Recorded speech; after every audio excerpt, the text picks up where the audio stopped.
Hi,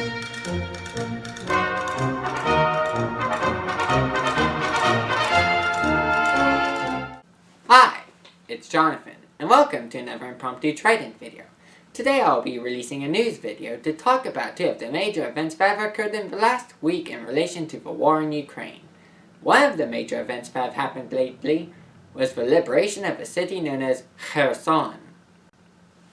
In case you didn't know, Kherson is a city located in southern Ukraine that is the capital of one of Ukraine's administrative regions, Kherson Oblast. Although the nearby Crimean Peninsula has been occupied by the Russian Federation since 2014, the whole of Kherson Oblast was unoccupied for 8 years. And in fact, an opinion poll from December 2014 showed that 58.6% of people in Kherson Oblast wanted to remain part of Ukraine under its current political system. Meanwhile, 34.4% of the people in Kherson Oblast wanted to be part of a decentralized yet united Ukraine. 2.1% wanted to be part of a federal Ukraine, and most importantly, exactly 0% wanted to join the Russian Federation. Nevertheless, on the 24th of February this year, the Kremlin embarked on an invasion of Ukraine, and on the 4th of March, it captured the city of Kherson and much of the Oblast as well, making Kherson the first major city to be captured by Russian government forces in 2022. It was also, as the BBC noted, the only regional capital that the Russian military captured since the beginning of the invasion in 2022. A government appointed by the Russian armed forces was installed, which then held a referendum on annexing the region to Russia from the 23rd of September to the 27th of September. 87% of voters in the occupied regions of Kherson Oblast supposedly voted to join Russia, which is odd. Where did this landslide come from? Unsurprisingly, this landslide is proving to be short-lived, for despite the government of the Russian Federation proclaiming Kherson Oblast and nearby regions to be annexed into Russia on the 30th of September, it would only have control over the city of Kherson for exactly 6 more weeks. On the 9th of November, the Russian armed forces announced that they will be withdrawing from Kherson. Then, on the 11th day of the 11th month, the city was recaptured by the armed forces of Ukraine. The news from Kherson is that the people there celebrated the return of Ukraine's forces to the city. Just look at the footage! They're tossing one of Ukraine's soldiers into the air. Other than this jubilant scene, and many others like it, this liberation of Kherson by Ukrainian forces has also produced some other results.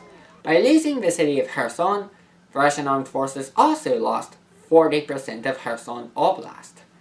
Furthermore, as mentioned earlier, Kherson Oblast is just north of Crimea, so de-occupying the rest of the former can allow the latter to be eventually retaken. As the official Twitter account of Crimea said in a post that I retweeted on the 11th, "My neighbor is already free. It will be my turn soon."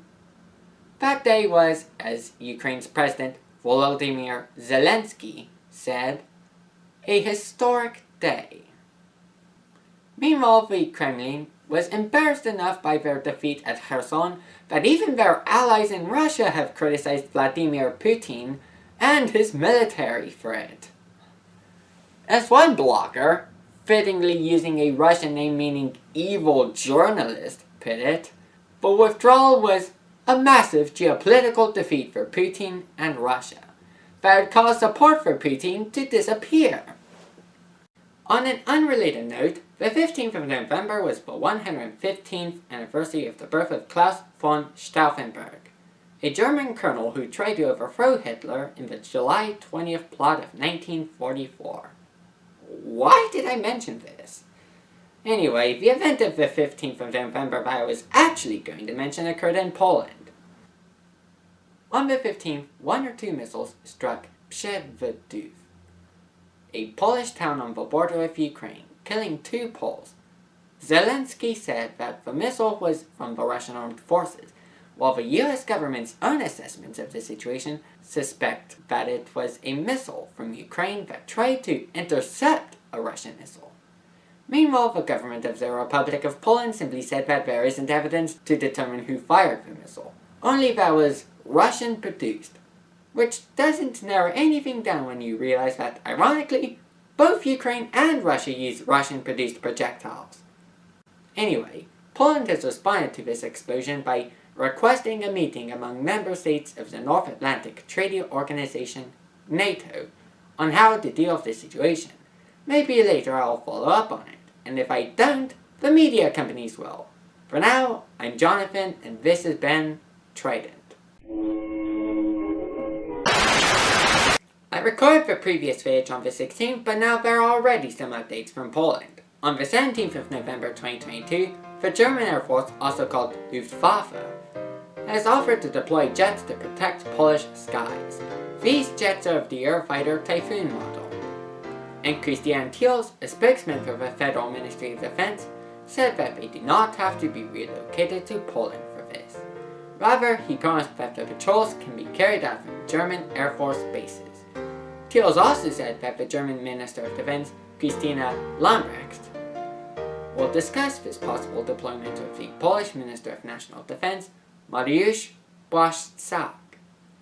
Then on the 22nd, the German Air Force has done more about the missile situation in Poland. It's deploying missiles of its own. Lambrecht, the aforementioned German Defense Minister, proposed deploying surface-to-air missiles of the MIN-104 Patriot model to Poland to protect them from missiles that would land there in the future. On the same day, the Polish Defense Minister announced that he has accepted the proposal. Soon, the newest deployment of the German military will begin. Whether the missiles are a Russian attack or a Ukrainian accident, the Luftwaffe is ready to shoot them down over Polish skies in the future. Meanwhile, the Polish government has finally come to a conclusion about why the missile landed in Poland.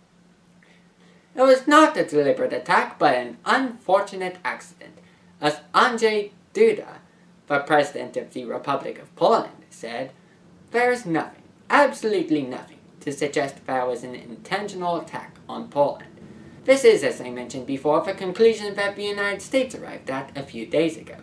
As events unfold in Ukraine, or in this case in Germany and Poland, I might post further updates about the war. For now, I'm Jonathan, and this has been Trident.